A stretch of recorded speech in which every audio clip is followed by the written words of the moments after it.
This is sample problem 13.9. The reaction given is PCl5 decomposing into PCl3 and Cl2 gas, all are gases. The question says at a certain temperature 1.00 liter flask. So we have a flask, the volume is 1.00 liters, initially contains 0.298 moles of PCl3 and 8.70 times 10 to the negative third moles of PCl5, and initially it does not have any Cl2. And it also says after the equilibrium 2.00 times 10 to the negative third moles of Cl2 was found. Now we can see when the reaction goes on, Cl2 has formed. So what does that mean? The reaction has shifted towards products. And the calculate the equilibrium concentrations of all species and the value of K. That's what we are expected to do. So to calculate the equilibrium constant value of K, let's write the K. We can write it. First of all, we are given moles and the volume is 1 liter, so we can actually get the concentration here, moles per liter. So it's 1 liter, so that will be the same amount, molarity. So we can write it as Kc. Kc is PCl3 concentration times Cl2, all are gases, so all are included, PCl5, right? The coefficients are 1, so this is the equilibrium expression. Now this the concentration at equilibrium, not this concentration, this is the initial concentration. So to find the Kc, we first have to calculate the concentration of the substances at equilibrium.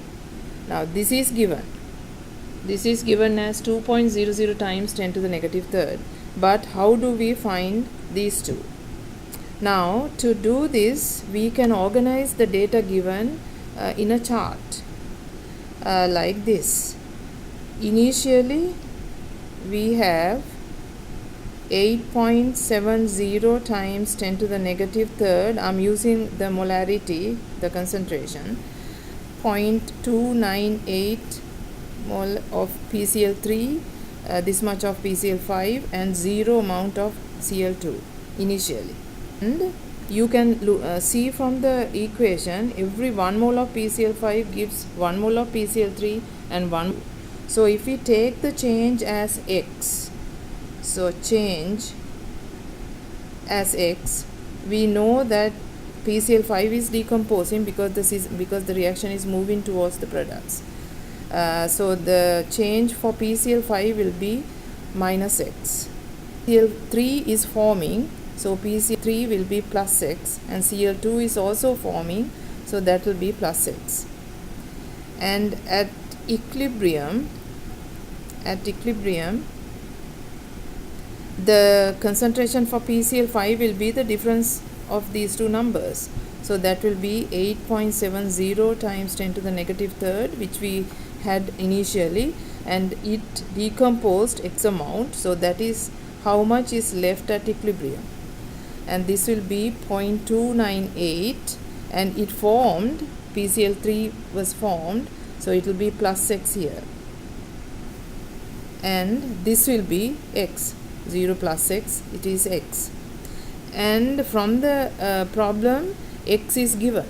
X is 2.00 times 10 to the negative third molar. So now you can see the x value is given, so we know the x, which means we can find the equilibrium concentration of PCl5 and PCl3. So PCl5 equilibrium concentration will be 8.70 times 10 to the negative third minus 2.00 times 10 to the negative, and this comes to 0.298 6.70 times 10 to the negative third molarity.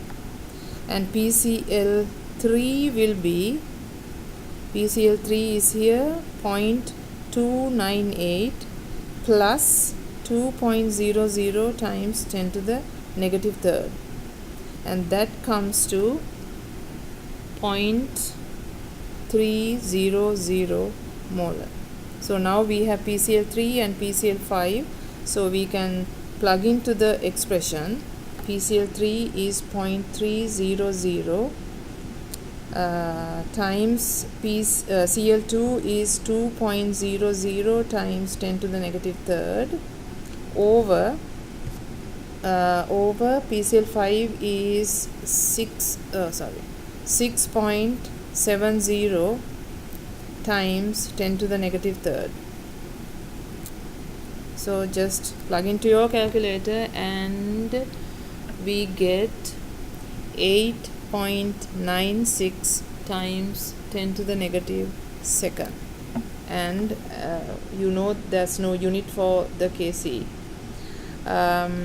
So this is how you calculate the equilibrium concentrations and the equilibrium constant for this problem. And you can see we just came up with the ICE chart.